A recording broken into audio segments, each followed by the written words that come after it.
now that it had been bought and refurbished by one of the major chains. Downtown sure was coming back. The uniform who accompanied him up the elevator was also appreciative. "They've done a great job on this place, huh?" He caressed the oak-paneled wall above the control panel.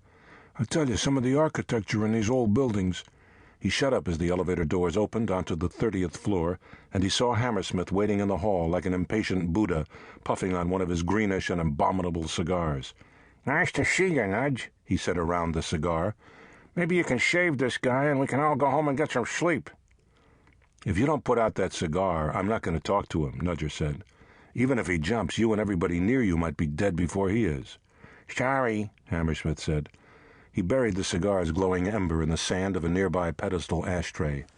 It died hard, emitting a green mushroom cloud that looked like a miniature nuclear mishap. "I forgot about your delicate stomach." "Fear bothers it, too," Nudger said.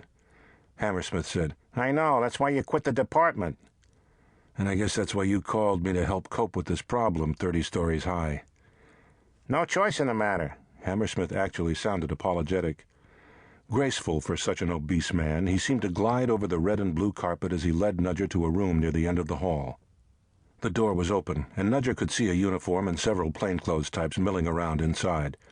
Everyone stopped talking and looked at Nudger and Hammersmith when they stepped into the room. "You go in the bathroom, there's even a complimentary shower a plainclothesman was saying before he clamped his lips together. Even the guy leaning halfway out the window turned and stared. Hammersmith said, "Here he is at last." "Great," said the guy on the windowsill. He immediately straightened up and moved back from the window. Everyone looked relieved, as if Nudger had the strength of 10 men and could fly and would wrap this thing up in a few minutes. Nudger said, "You got a net set up?" "Sure," Hammersmith said, "but I don't know how much good it'll do. 30 stories down, even if he hits it like a dart nails a bullseye. We're trying to set up something to snag him on the 25th floor, but it's a slow process because we don't want him to see what's going on and jump before the device gets strung below him. Also, it's a new contraption still in the testing stage. Anyway, see how this guy knows you, and maybe you can convince him to come back in and end this thing without anybody getting hurt." Nudger moved to the window and leaned outside, looked down, got dizzy. He clasped a hand on the window frame and swallowed a burned metal taste. "What's the matter? You don't like heights?" a voice asked from outside. Nudger leaned out a little farther and peered over at Ernest Gate. Gate was a small, moon-faced man about 50. He had thinning hair combed straight back but mussed by the wind, a dark widow's peak, and old-fashioned back-in-style round glasses.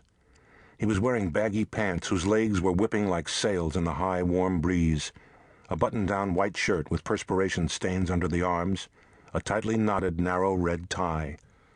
He looked like an accountant gone mad, which for all Nudger knew maybe he was, because Nudger was sure he'd never seen Gate before. "Do we know each other?" Nudger asked. Gate laughed, spat. They probably appreciated that down on 25.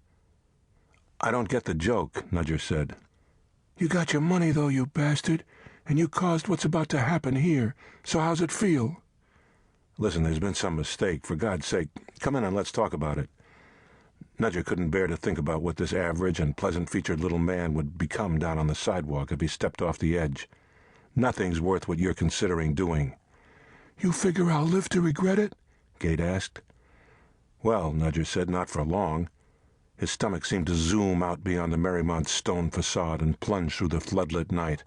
"Just come back in, please, and we'll iron this thing out." Iron. Flat. Oh, Christ. "So you're begging me, huh?" Gate said, sneering. "You afraid of your conscience or something? I've got to say I'm surprised. Pleased, though. This is better than I hoped for. I knew you'd never agree to holding my hand when I stepped off." "Why me?" Nudger asked. "Why did you ask to talk to me? I'd at least like to understand what this is all about." "Why you, huh? It's because you're responsible for everything. You're the reason I'm standing here, the reason I'm going to do what I'm going to do, my friend." Gate's eyes were glowing feverishly behind the round lenses now. He seemed to be working up to something all right. "If you were to calm down and come in here," Nudger said, trying not to look down again, "I bet we could straighten out this misunderstanding in no time at all." "Sure, I'll be right in," Gate said. "I'll take a shortcut, Nubber." Nubber? "Hey, wait a minute!" But Gate had casually stepped off into space. He seemed to be suspended by wires there for just an instant. Then he